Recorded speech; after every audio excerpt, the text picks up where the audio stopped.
This is Washington, D.C., and in the files of the Central Bureau, there is a story so strange in its implications that it defies ordinary classification.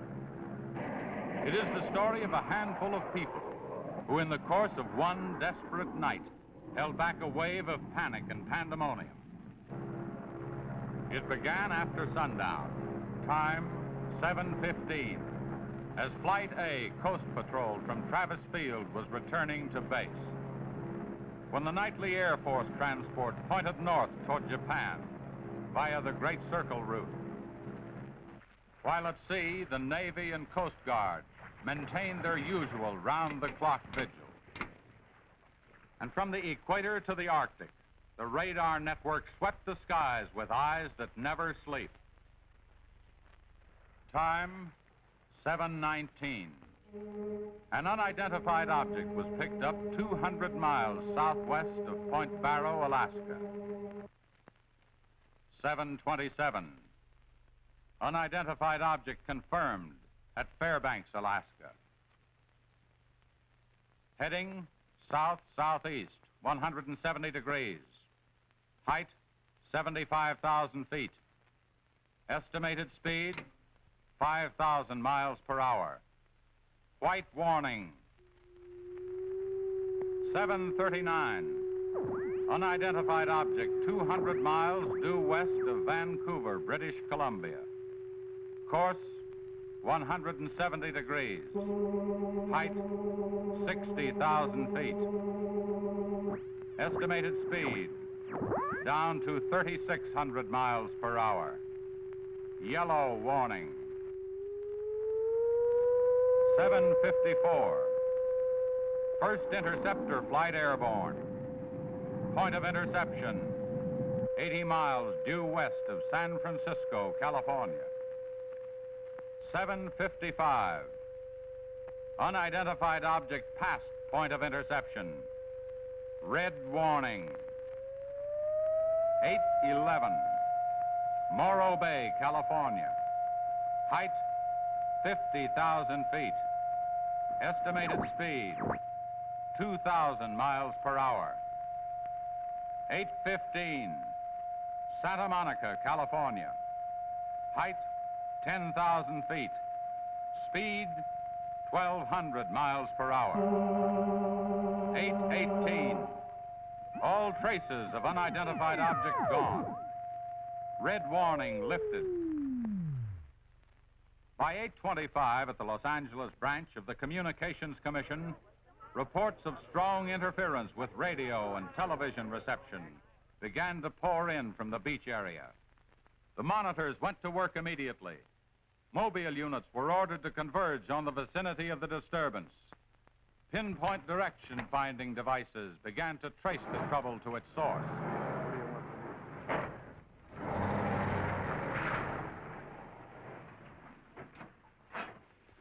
This is Mobile 1, Hazen speaking. We're at Ocean and Beacon Way, interference strength 2, bearing 27 degrees. Over. Mobile 1 from center, roger. Over. Mobile Center from Mobile 7, over. Go ahead, Mobile 7. This is Mobile 7, with Pacific Center and Beach 4. Interference strength 3, bearing 39 degrees, over. This is Mobile Center, roger. Stand by. Mobile 1 and Mobile 7. From Mobile Center, point of interception estimated 3 miles north of surf. Repeat, 3 miles north of surf. Acknowledge. This is Mobile 7, roger. Mobile 1, roger. Mobile 7, roger, we're going out. Okay, Charlie, let's get moving.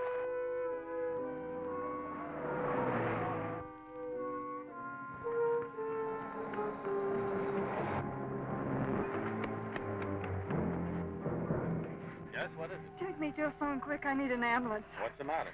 My husband and Pete out there in the picnic grounds just above the beach, they've been hurt. Well, this is the communications car. I'll phone it in from here. I'm Mobile 1 to Central, over. Did you make that out, Charlie? Not a word. I'm Mobile 1 to Central. I can't reach you. Repeat. They must be getting us all right. I'm Mobile 1 to Central. Have an ambulance sent to beach at Surf. Emergency. 2 men hurt. Acknowledge. Roger and out. I'm sure they'll be here soon now. Tell us what happened. Oh, this man, he just kept coming at us. It was awful. Who? I don't know. He was wearing a suit like a diver. Hurry, please. They're hurt. Charlie, you better wait here. I'll go down and take a look.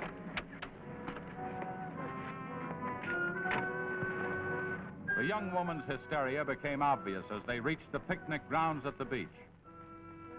There was no sign of the mysterious intruder, and little could be done for her husband and their friend until the ambulance arrived.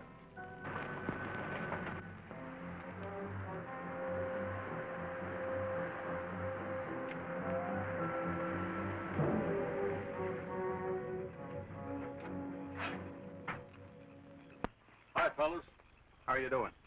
Oh, we're just taking another reading now. What happened down there? The police took the girl and one of the guys to the station. What about the other one? Well, he's on the way to the morgue. That was her husband. You're right on the button, Charlie. 44.7. Report back to Central if you find anything else. All right. Charlie, grab that portable and check the beach, will you? Got it right here. I'll pick you up right here in about an hour. Where are you going? Police asked me to drop by the station and sign a report. I'll see you later.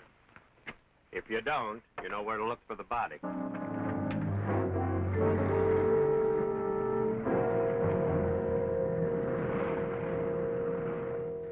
Like I said, we were just starting to eat when we heard something tracking through the sand toward us. I looked up and couldn't see anything. Then Betty screamed. At what? I thought you couldn't see anything. At first we couldn't. Then this guy started toward us. What kind of a guy? How should I know? He was wearing some kind of a helmet over his head. He could have been a deep-sea diver or anything. All right. After you saw this diver, what happened? Well, we jumped up.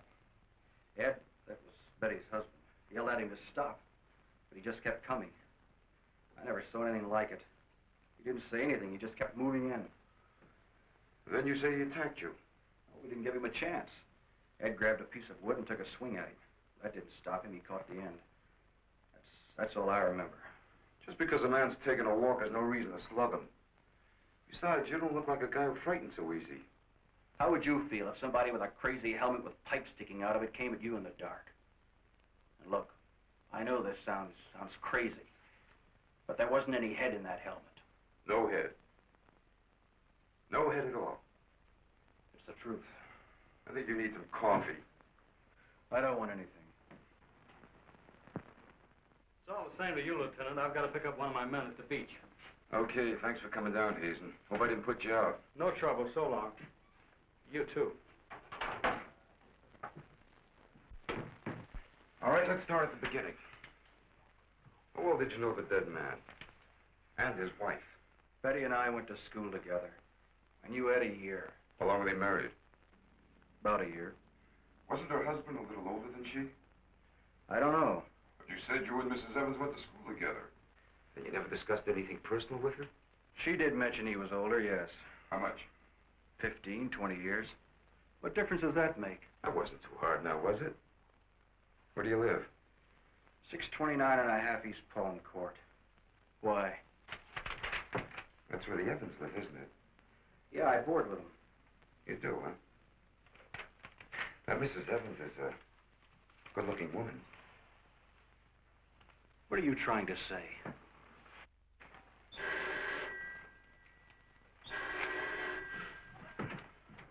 Lieutenant Bowers.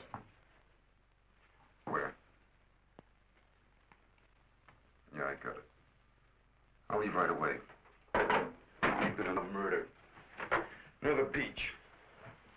Keep an eye on this guy until I get back. What do you mean? You'll stay right where you are. At least until Mrs. Evans feels well enough to talk. What do you want from her? Oh, I just want to see if your story checks with hers. After all, you went to school together, remember?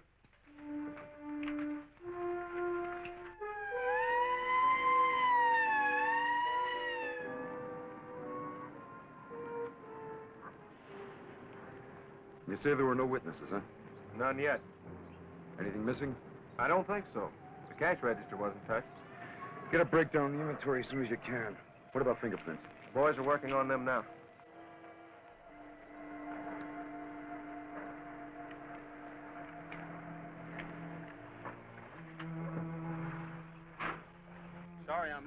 What kept you so long? The lieutenant asked me to hang around a while. Well, what's the score? Looks like one of those things. Pretty girl, older husband, young boarder. Kid claims some guy without a head knocked the old man off. You don't say. Anything else? Yeah, he had a diver's outfit with horns. No. He's going to have to do better than that. How are we doing? I took a reading about 10 minutes ago. The radiation is going out with the tide. What about the radio phone? It's working fine again. I just got a call from Central. They said Mobile 7 picked up some new trouble northeast of here. Here we go again. Hop in.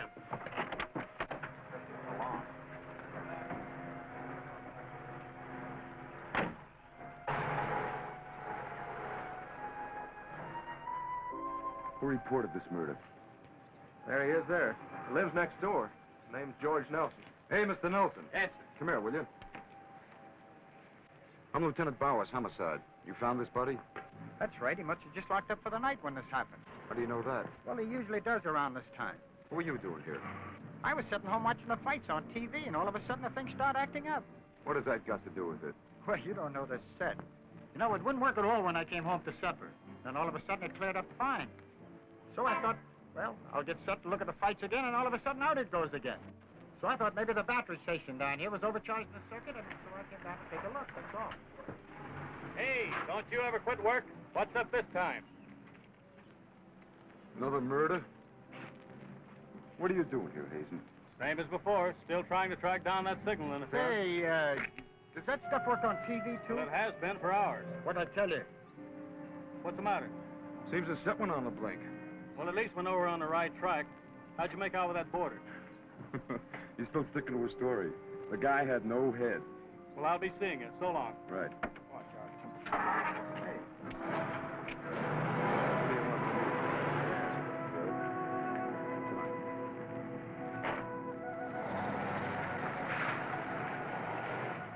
And so the communications team resumed its mission to track the mysterious interference to its source. Via accurate readings taken at regular intervals by stationary and mobile units, it was determined that the disturbance was moving in a northeasterly direction. By 10:34, Mobile Center had pinpointed the disturbance at the edge of the Huntington oil fields. Units 1 and 7 were instructed to close in.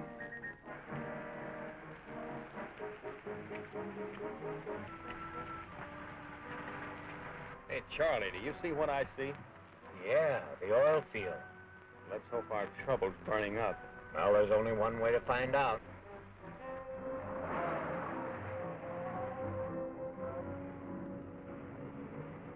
Look, Sarge, 2 murders and an explosion in one precinct is big news. Now, come on, you can't pin it all on the young boarder. Or can you? Very funny. Yeah? I'm Hazen of the Communications Commission.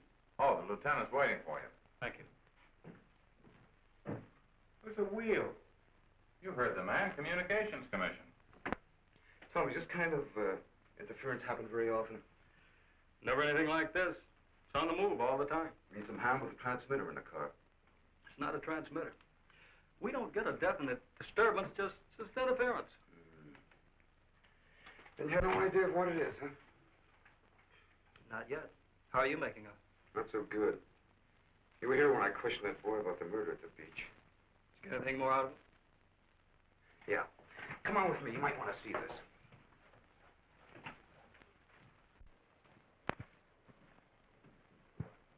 I see you're just about done. Thanks, you can go now.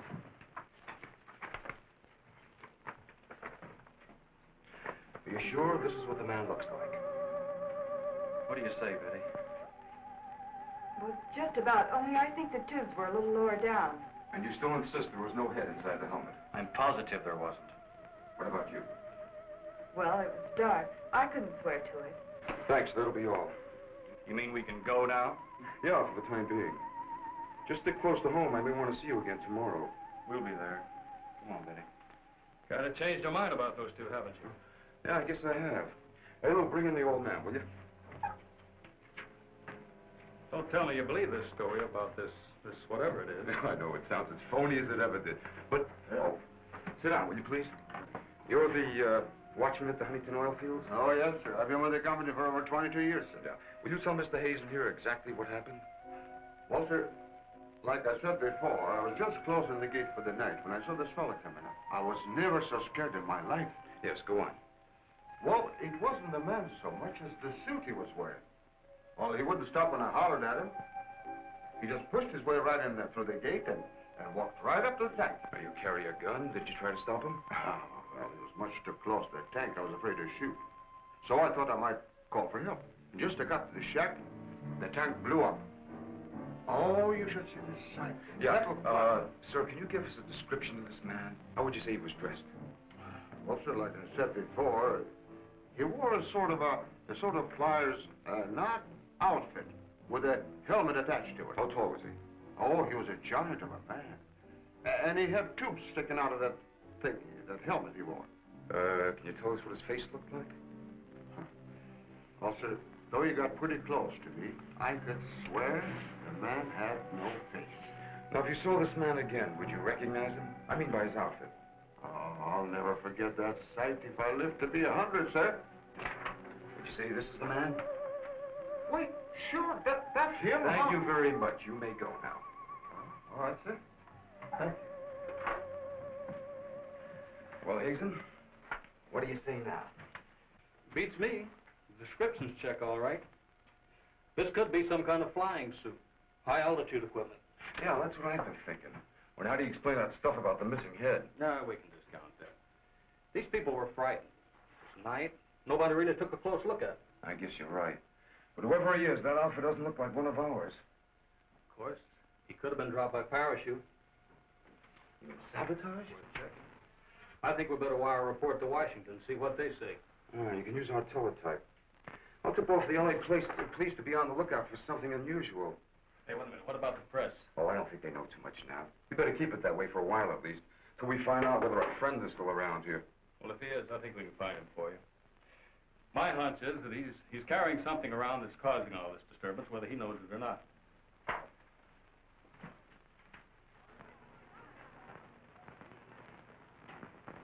Yeah. Kill that page one lead. They let the boarder and the girl go. How do I know? Maybe the lieutenant thinks that the guy in a flying suit knocked off the husband. Nah. No, not a chance. Not a chance of an exclusive on that picture. They're making a blanket release in the morning. Oh, there's a guy from the Communications Commission in there now. Yeah, I'll call you back later if there's anything new. Okay.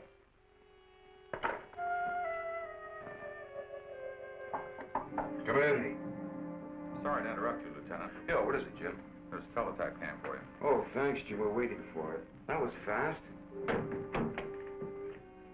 Well, here's our answer. Looks like they never sleep in Washington. Says to contact a Major Andrews, care of Dr. Wyatt, director of the Griffith Institute. Hey, it's kind of late. Maybe I'll give him a call. While you're at it, I'll go out the car and check in with Central. Okay.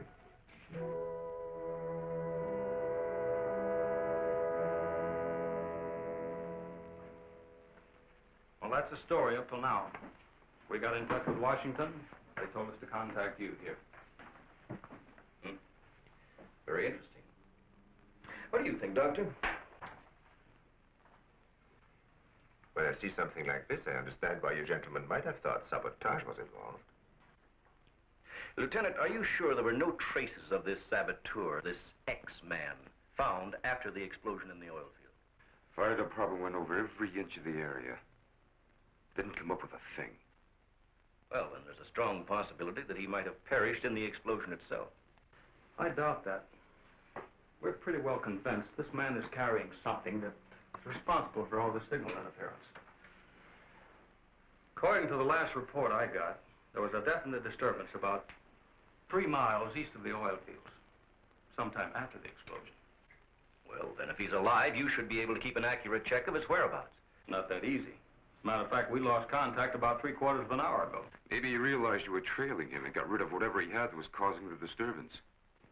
In that case, there's nothing much my department can do to help you. I guess it's up to us. Unless you have some suggestions. Well, let me think out loud for a minute. It might just be that what we've been talking about so far, and this phantom, as we'll call him, ties in with what the doctor and I have been discussing. That is very possible.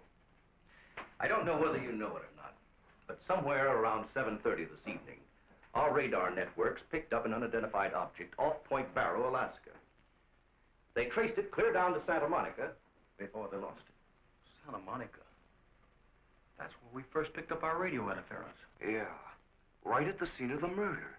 Well, then, if all these things tally up, we've got some idea of how our man got here. You mean that he came in some plane? In that case, somebody would have seen it land and take off again. Or did it crash? No. No, we don't think it was a plane. No rocket or jet that has been built so far can attain the speeds of 5,000 miles an hour, particularly for such a great distance. And maybe we're on the wrong track altogether. Couldn't your unidentified object have been a meteor? They travel at a terrific speed. Yes, fast enough for most of them to burn themselves out the moment they hit the Earth's atmosphere. And did it occur to you that meteors are not very likely to travel horizontally, all the way from the North Pole to California? If it wasn't a meteor, or a flying missile of some type, how do you figure this phantom ties in? We're not sure that he does. I don't care what you say, but it doesn't make sense to me. Anybody trained in sabotage would stay undercover. This guy's walking around in a monkey suit, killing people. Excuse me, Dr. Wyatt. Is there a Lieutenant Bowers in here? Yes. What is it, miss? There's a Mr. Wakeman from the Chronicle here to see you. Wakeman here? Now, what does he want? Well, there's only one way to find out. Before you go, Lieutenant, I don't believe you have met my assistant, Barbara Randall. Well, hello. Hello. It's Mrs. Randall, Lieutenant. I'll be right back. Barbara, you know the Major. Of course. And this is Mr. Hayden of the Communications Commission. How do you do? Well, I see you are working a little later tonight than usual. Yes, my husband's teaching a late class, and he won't be able to pick me up for a while. Besides, I had some work to do in the lab. Well, at least you'll have lots of company. All right.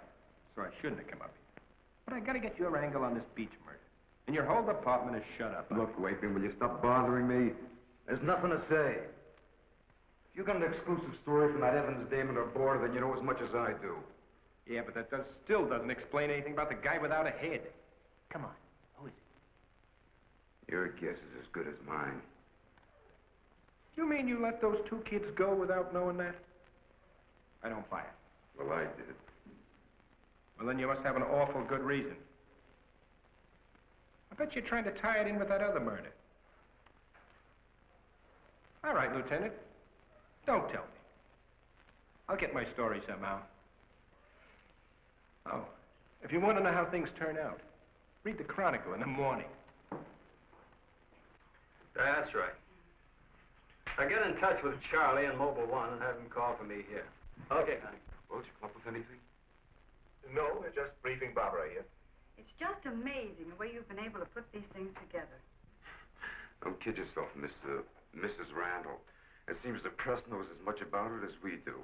Well, let's hope they don't come to the same conclusions. A few lurid headlines, and every fool in the country will be seeing phantoms in spacesuits and men from Mars all over the place. Yes, I can imagine. And mass hysteria is difficult to check once it gets started. That's why we've got to move fast. Well, from the looks of things, I guess it's up to me. I'll be in touch with you as soon as I hear anything. See you. By 12:30 a.m., the dragnet was in operation. Mobile units patrolled the streets and countryside. They covered an area 35 miles square. Special and sensitive equipment was prepared for action. Everyone on the job was ready to move on the first signal from the Communications Commission. Monitor Corona to Mobile Center, strength 4, brickyard at 160th, moving toward oil fields. Contact your units. Over and out. Units 1 and 7 from Mobile Center. Units 1 and 7 from Mobile Center. Strength 4, interference at 160th in the oil field. Moving due east. Close in. Repeating, strength 4, interference at 160th in the oil field. Close in.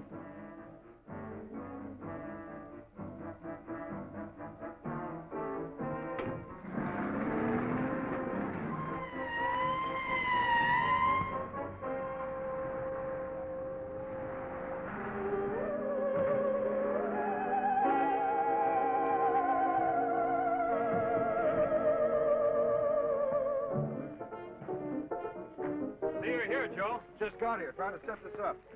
What gives, Hazen? It's in this area, all right. I brought the Geiger counter. Thank you, Doctor. Why don't walk over those oil fields? Well, it doesn't register as far as the oil field. I think we'll do better if we split up, man. Right, Lieutenant. You two go that way. Lieutenant, out here. Vince? Joe, you follow him. Come on, Doctor. And you?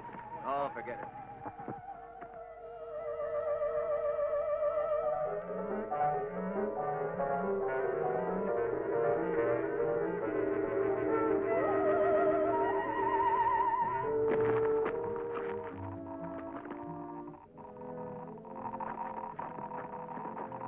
Hey, look at this. Yeah, points this way. Hey, Joe! Joe!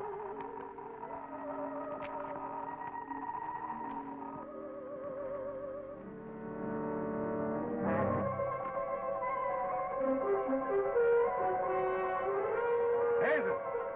Hey, Hazen! 603! Going strong. That's it, Doctor.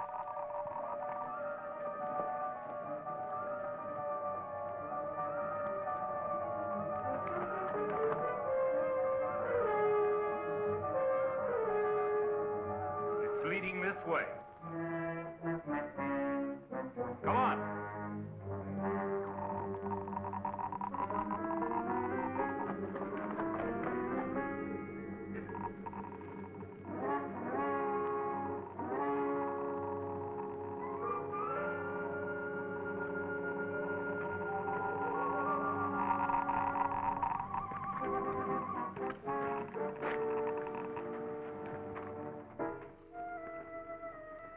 It's this way. Come on.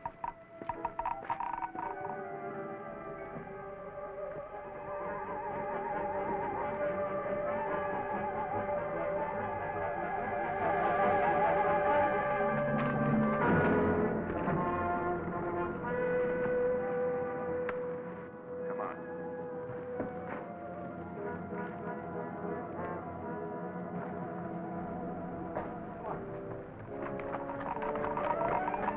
Going strong. Good. That's right.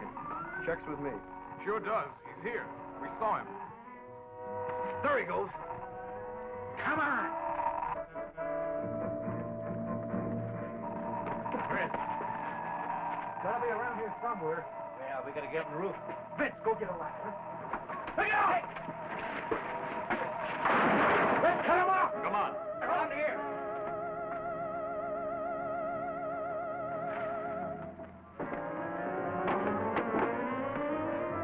Anybody see him? There he is.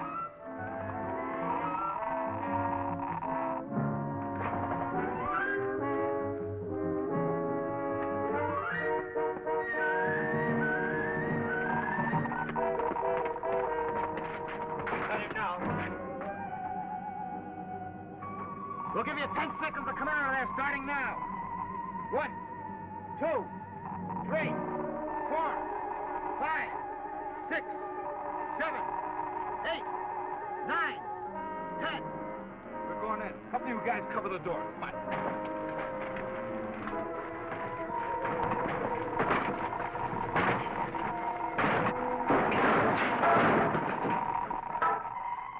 Why, there's nobody in here.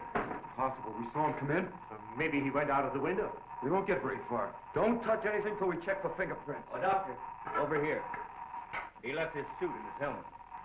Hey, let's spread that thing out so I can get a good shot of it. Keep away, you fool. What's the matter? For your information, that's a Geiger counter, and it says hands off. I think you'd better wait outside. I just have a job to do. So do we. And I'm afraid ours will have to come first. There's no radiation from the helmet. But look at this. So that's what's been causing all the trouble. Charlie, you know where we can dig up a lead-lined box in a hurry? Well, Mobile 7 should have one. They're right outside. I'll take a look. Hurry it up, will you? Unbelievable. Now, we all thought that this phantom might be carrying some device which was causing all the signal interference. But you'll learn that it's due to the very clothes on his body. That's not the only thing that bothers me. Did any of you get a good look at his face? Not me. He's too far away. Well, I did. Unless I'm mistaken, that helmet was empty. Hey, where am I going to put this stuff? Oh, put it in Dr. Wyatt's station. Yeah, we take it back to the Institute. Right. Find out anything? No. No, that's all right. You can handle that.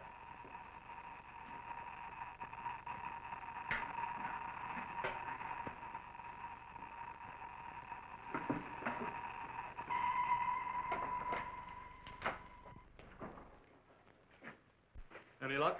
Not a sign of him. The boys are still searching the grounds. For what? Nobody knows what he looks like without that outfit. I'll bet on that, Major. The reporter got a flash picture of him, and I just happened to borrow that film. It's on its way to headquarters right now to be developed. Good. Send us a print as soon as you can. Sure. Lieutenant, are you sure you don't want to come with us? We want to make a few tests at the lab. I'd like to, Doctor. Would you know the situation? I gotta get that guy. Let me know how you make out, will you? Yeah, we'll do that, sure.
We were just on our way home and we saw you drive in. Good evening, Barbara. Hello, Bill. I see we got here just in time. Anything new? Lots of excitement, but that's all. Major, you know Barbara's husband? Oh, of course. How are you? How are you? Yeah, it's a nice-looking dog you've got there. What's his name? His name? Venus. Say, Bill, I hate to ask this, but something important has come up, and I wonder, can we borrow Barbara for about an hour or so? I suppose so. Of course. Darling, why don't you go and do the shopping? Here's the list. The market's open all evening. I may as well. See you later, Helen. I'll take the dog and tie her up. Thank you, Bill. Good night. Good night. I'll give you a hand with it. Oh, thanks, Doc. Easy now. Look out for your fingers. All right. Look out now. Don't drop it. Venus, come back here! Venus, come back here!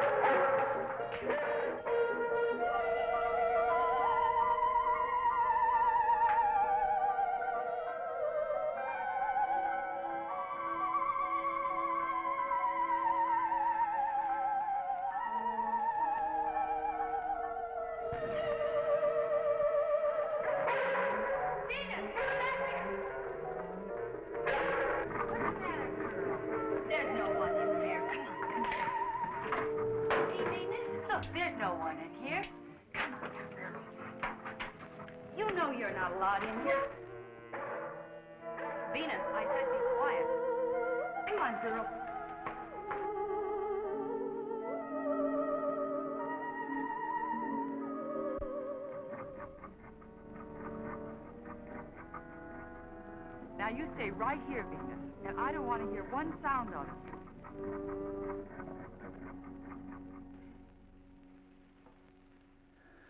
You were right, Doctor. There are no fingerprints anywhere. What's all this? Hey, don't touch anything.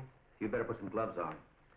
Our friend, Mr. X, left this suit at the oil refinery. You mean you were that close to him and you didn't catch him? I'm afraid so.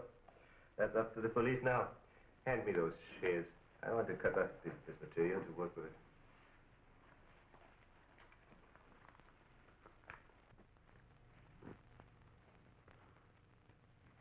Say, you better have those sharpened. But I just bought them. Well, Here, try this knife.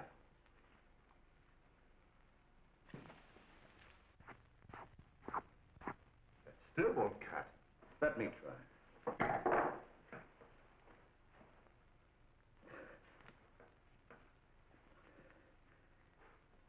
This stuff is tougher than nylon. Why don't I try it over a Bunsen burner?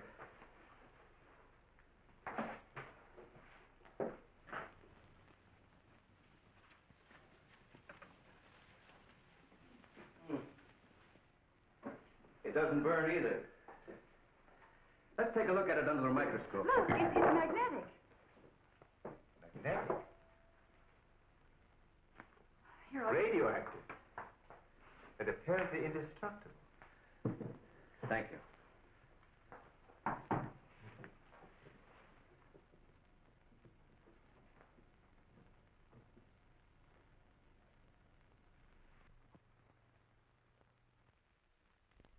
What's the matter? You tell me. Take a look at that weed.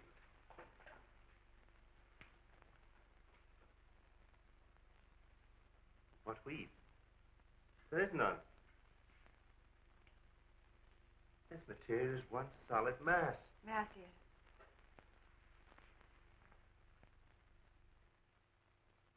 Why, you're right. It must be some sort of plastic. No. I'd say it's a metallic substance of some kind. Well, I've seen a lot of interesting alloys, but never anything like this. Let's try an acid test. All right. Go ahead. Careful now. We'll only take a drop or two. It repels acids like a raincoat repels water. Why, there's no reaction. Well, Major, this looks as though we were going to be here for a long time.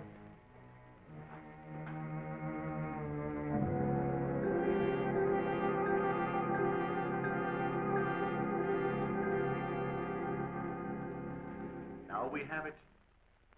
The helmet is not radioactive. The suit is. There is no doubt. This spacesuit is conditioned to function above 63,000 feet. The human blood would boil, resulting in the body expanding to twice its size. And death, of course. I know. And it must withstand pressure and counter-pressure. Also, it must be so supercharged it can function in thin atmosphere. Now, let's see what it is that is left in this breathing apparatus. Well, how are you doing? The gas from the helmet tank breaks down to 11% methane. Ordinary marsh gas? What's the rest of the formula? No, that's where I'm stuck. I can't figure it out. It just doesn't respond to any of the usual tests. Well, how could anyone exist on that combination of gases? You and I couldn't. But apparently someone can. Doctor, are you trying to say that our X-Man doesn't breathe oxygen and hasn't the metabolism of a normal human? I really don't know. From what we've seen, he has some physical characteristics which make him appear human. But added to them is this fabulous radioactivity that none of us could stand. I am puzzled.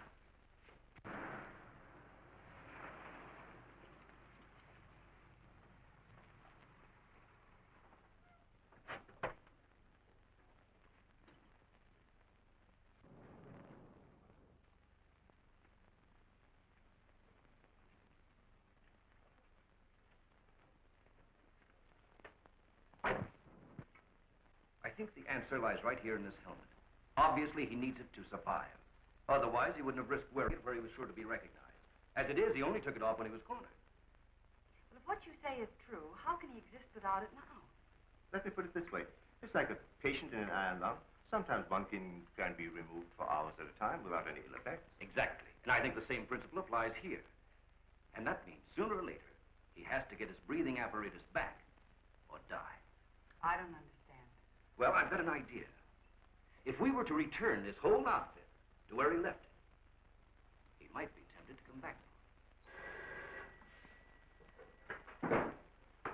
Dr. Wyatt speaking? Yes, he's here. No, thank you. Hello, Major. Still at it, huh? Mm-hmm. No, we haven't got a thing, no. The picture? Yeah, hold on. He says the picture the reporter took of our man didn't come out. I was afraid of something like that. The radioactivity must have burned the emulsion. Hello. No. No, we didn't find any fingerprints at all in his clothes. Did you find any? Oh, too bad. Hello? Will you wait there, please? We don't know what to make of this either. Have you heard from the communication boys yet? Well, let's hope they turn up with something. Major, excuse me. Hold on a second. Yes? It's Mr. Wakeman of the Chronicle. He insists upon seeing you. He does? Where is he? I told him to wait in the lobby. Good. Hello? And it's our friend from the press is here.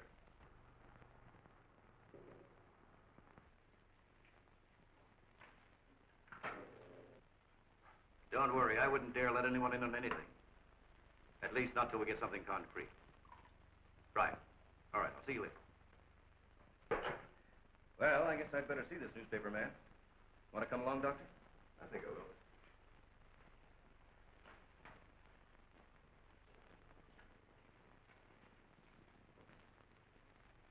Oh, hello. Remember me?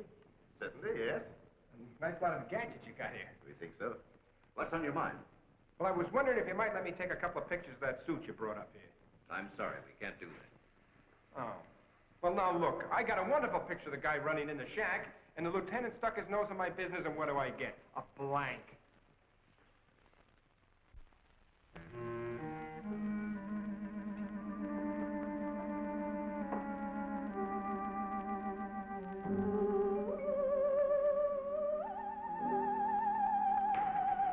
Is that you, Doctor?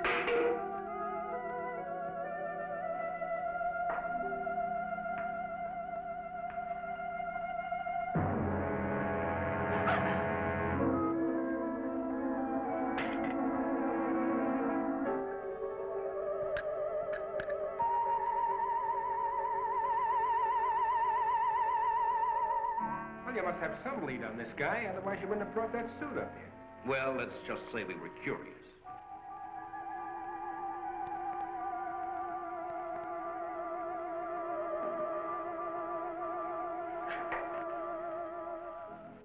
Hello, Bill. My breakfast soon? Isn't Barbara through? I don't know. If she's still in the lab, why don't you go up and see? Thanks, I will.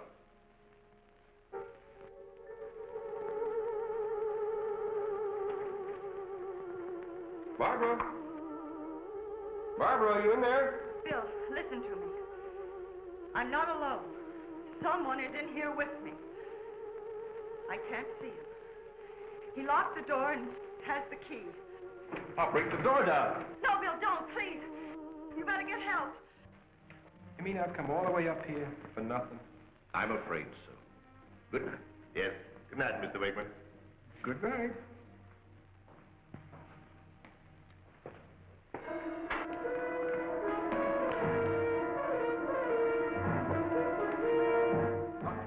Major, come quick. What's the matter? What's the matter? Where's Barbara? In the lab. The door's locked and there's someone in there with her.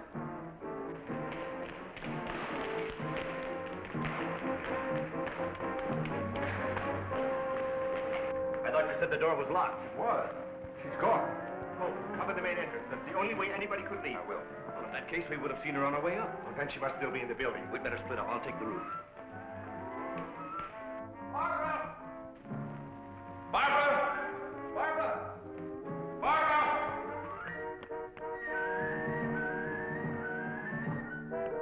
Barbara! Barbara! Where are you? Barbara!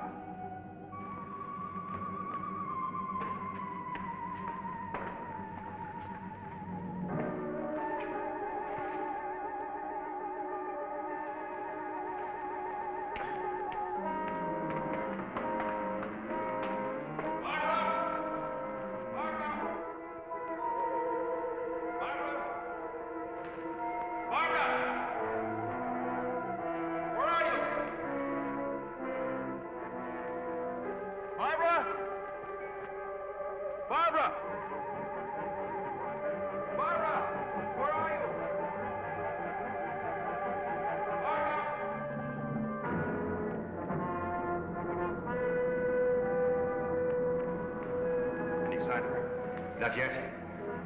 She must be around here someplace. Now, you stay here. Watch the main entrance. And I'll check the basement.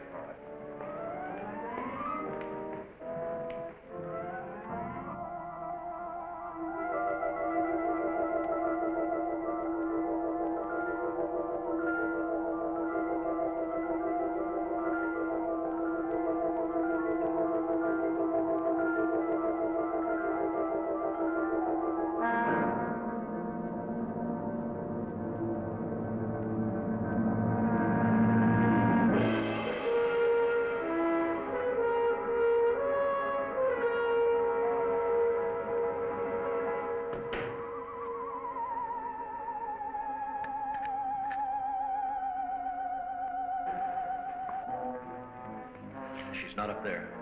Where's the doctor? He went down to the basement. Here he comes. You didn't find her? No. I'd better call the police. But there's no telling what could happen to her in the meantime. No, take it easy. We're doing the best we can. But she said she was locked in, and she couldn't see who did it. Can you explain that? No, not yet.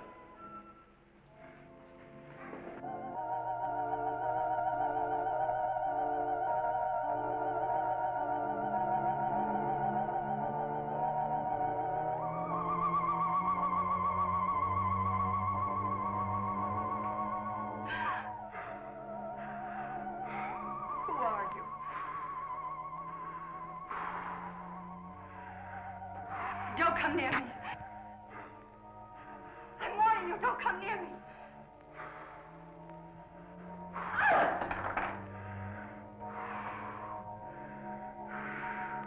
Don't!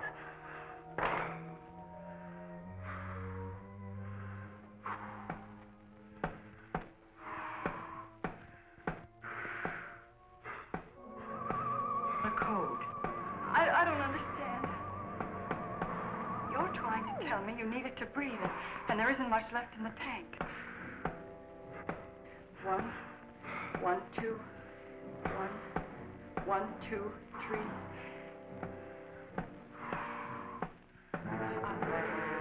I'll write it down.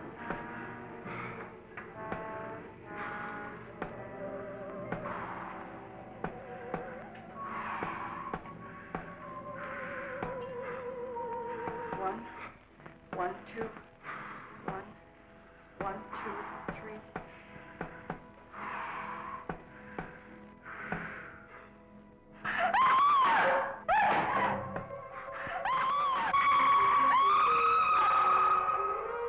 In the lab.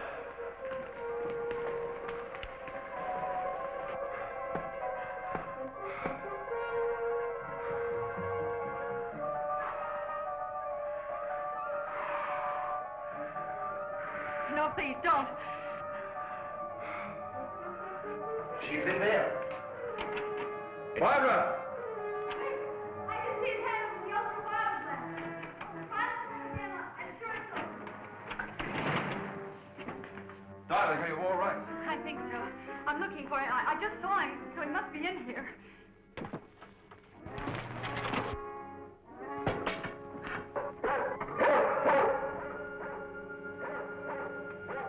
Steady feet to the ground. He will be killed. I'd better go.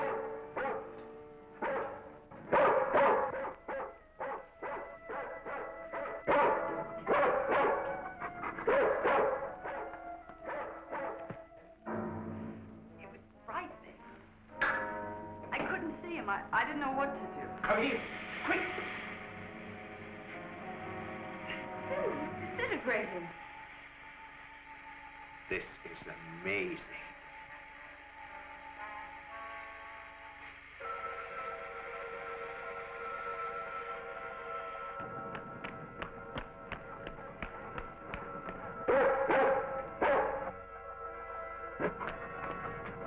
Now, quiet down, Venus. Quiet down. Down.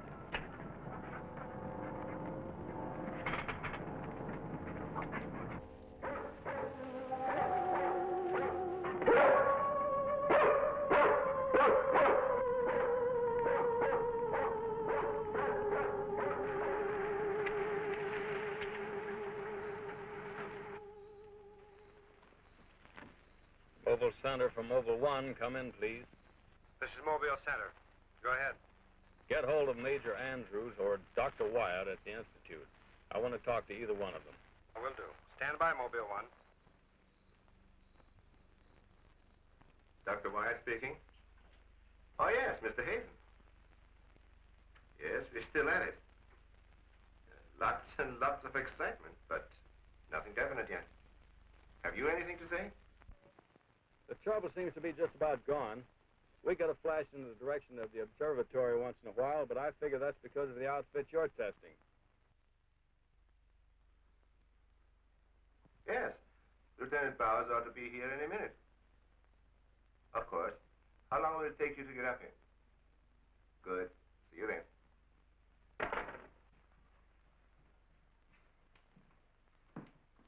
Thank you, gentlemen. Put it down here, please.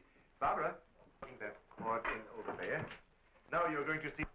I have to resort to ultraviolet light in order to show you what little there is left of the spacesuit. As you can see, it has reduced itself to this liquid, and it is in an evaporating stage. The helmet is in the lab and still intact.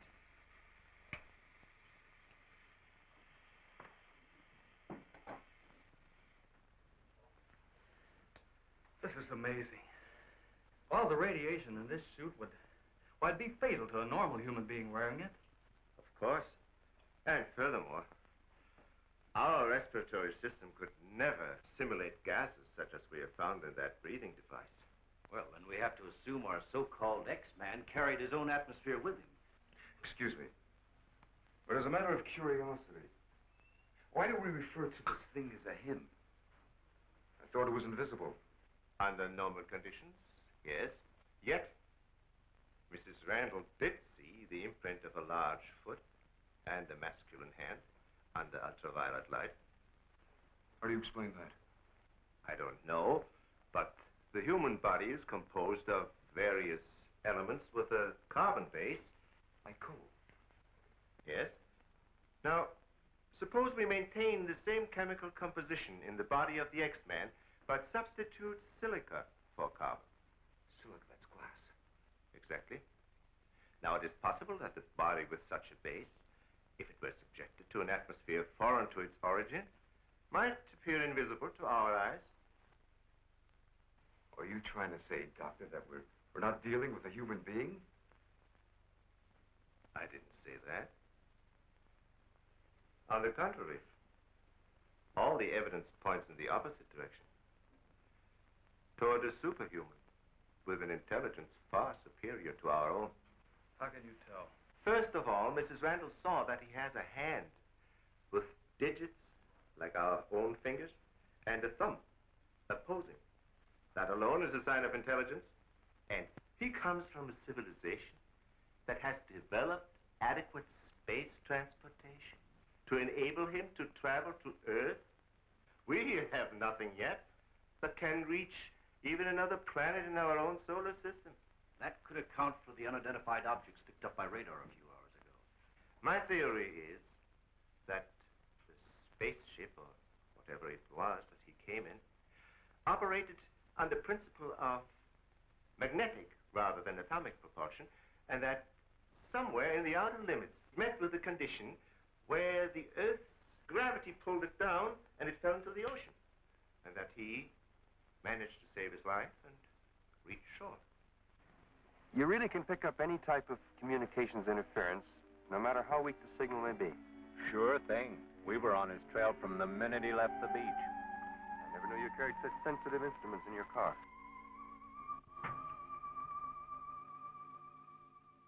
What you told us is very interesting, Doctor.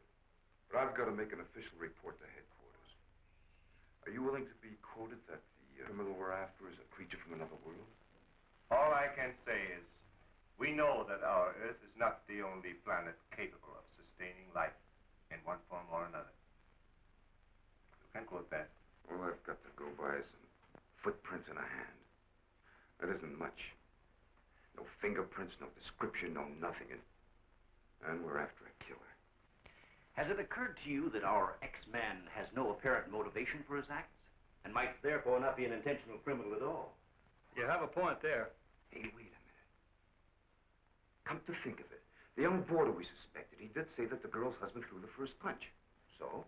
So that could have been enough to provoke the strange creature. And the same could have happened at the second murder. Sure. What about the fire in the oil fields? Evidently, our man sensed the presence of some gases, which he thought might be utilized in his breathing apparatus. Yeah, that could account for his presence at the oil refineries, where something went wrong, causing the explosion. Too bad he got wise to us and took off his uniform, or we'd have been able to catch up with him by now.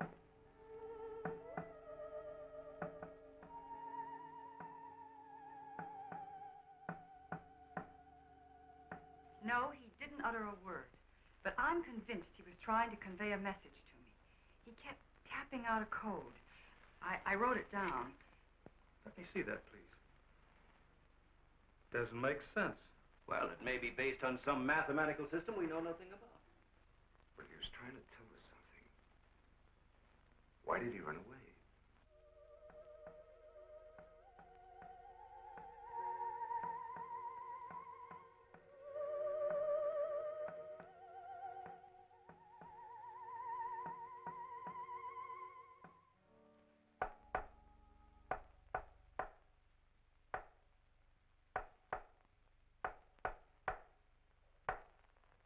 What do you think of that? Hell, Hazen must be crazy sending out stuff like that. I guess so. Why don't you try and get a hold of him? Yeah. Mobile 1 from Mobile Center. Come in, please. Mobile 1 from Mobile Center. Come in, please. Mobile 1 from Mobile Center. Come in, please. Hey, that's Central calling.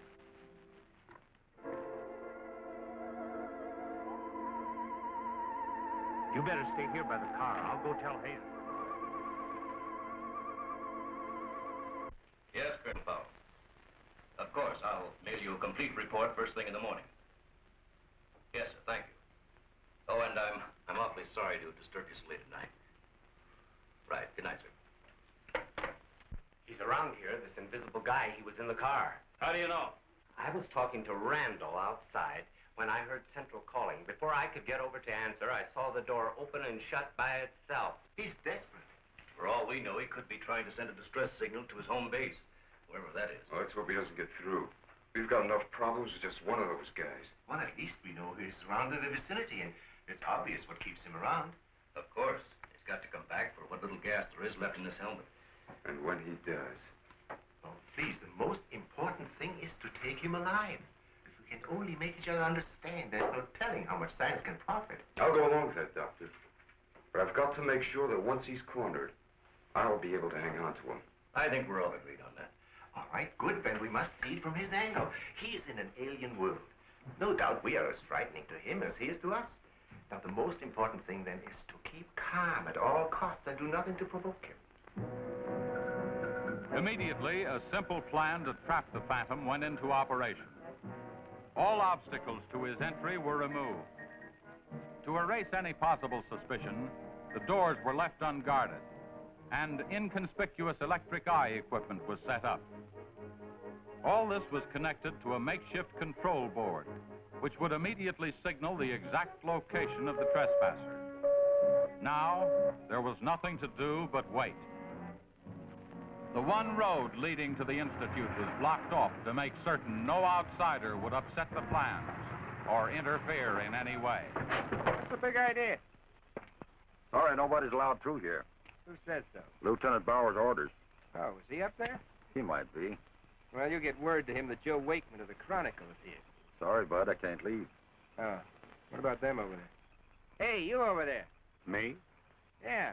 Aren't you the guy from the communications outfit? Didn't I see you down at the oil fields a couple hours ago? What of it? You got anything to do with this? Well, you'll have to ask Lieutenant Bowers about that. How can I if he won't see me? That's a good question.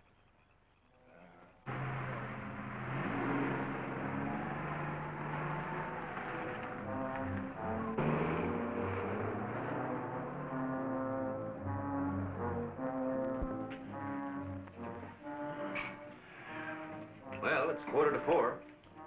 Sure taking his time. Time is cheap. Yeah, well, how long can you sit on the edge of your chair like this? Oh, dear, if we have to. Well, we hope this mechanism works. It will, unless he flies in between the wires. I wouldn't take any bets that he can't. Well, if everything else fails, we still have Venus here to help us. You know, I'm certain she sensed his presence before. That's why she carried on so.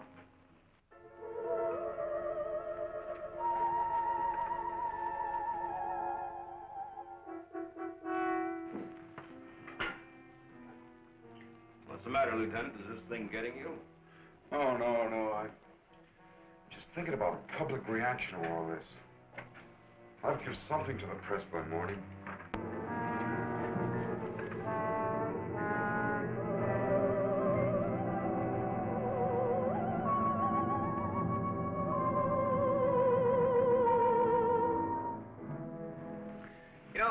since I was a kid, I wanted to be a pilot.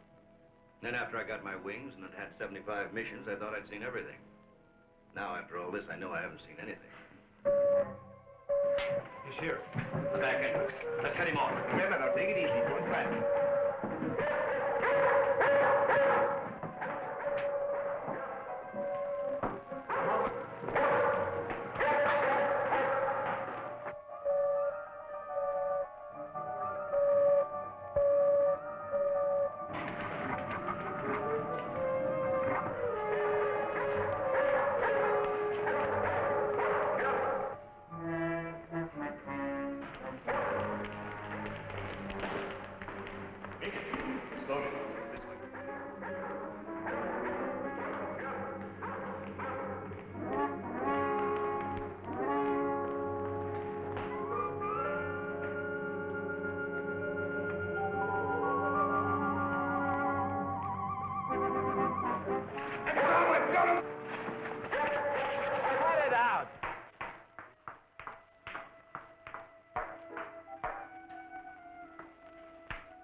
Trying to do? Well, it's the reporter. Yeah, it sure is. What's going on around here? You guys crazy?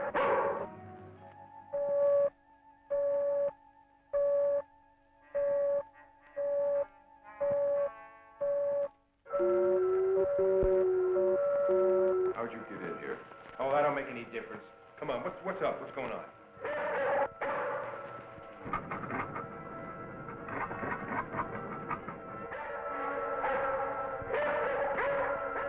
All right, Lieutenant, you better tell him. I'll reset the wires.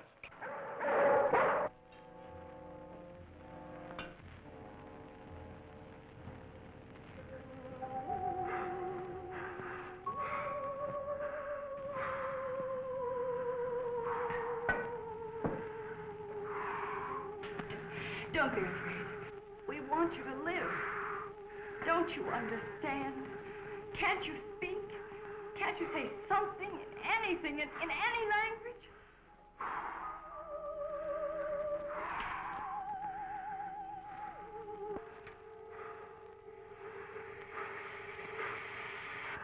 Listen, everybody. He's in the lab with me now. He's in the lab with me now. Venus, be quiet. The door is unlocked. Hurry, he's having trouble breathing. I don't think he can last much longer. And please, don't let Venus get at him. And walk in quietly. Quiet, Venus.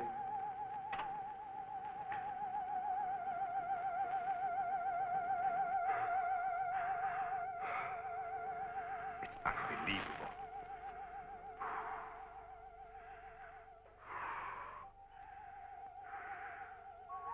You see, there's nothing to be afraid of. Nobody wants to hurt you. I've tried to reason with him. I feel he understands, but he can't speak. Wait a minute. I'll try his code. I think I remember it right.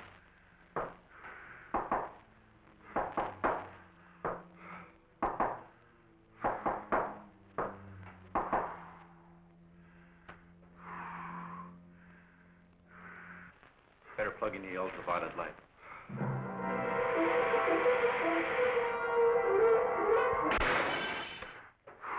Oh, you scared him.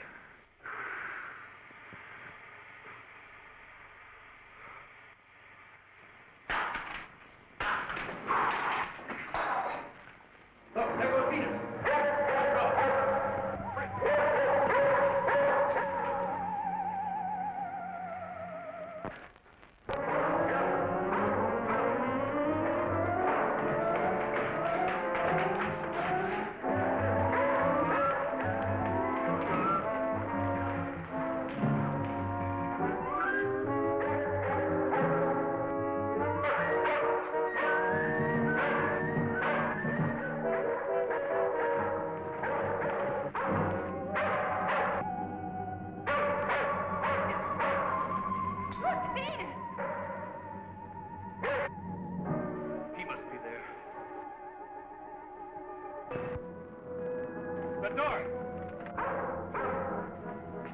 In here by the big telescope.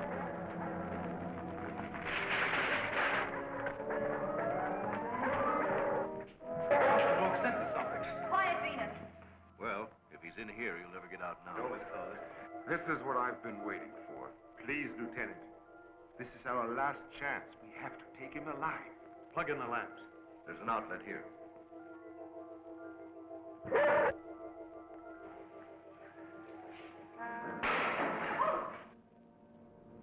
He must be up there.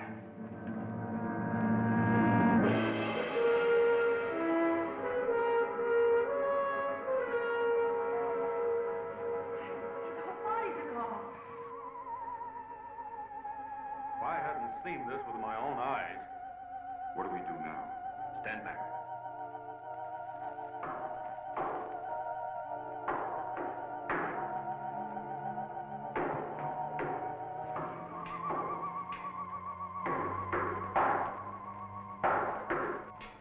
Amazing. This code again. Look. He's trying to speak, but no sound is coming out of his mouth. Look at Venus. She acts as though she hears him. Yes. Dog can hear sounds that we can. His voice must be beyond the range of the human ear. Maybe he's screaming. He's suffocating. The glow, it's almost gone.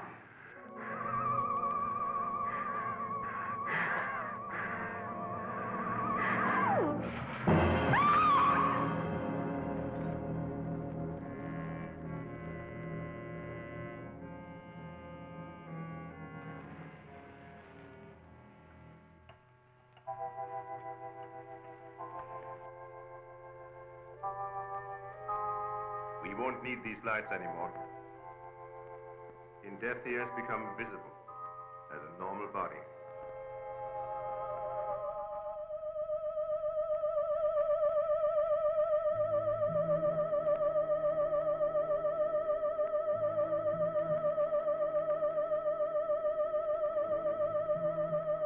Look.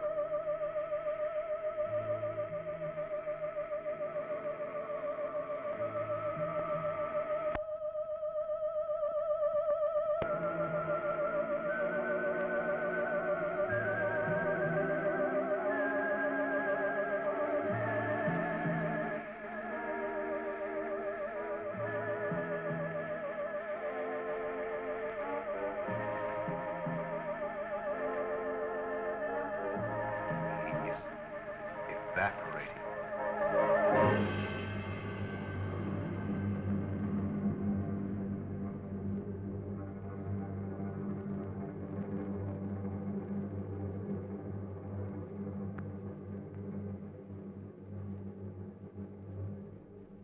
So he came here, wherever from, and right before our eyes, his body went through the final phases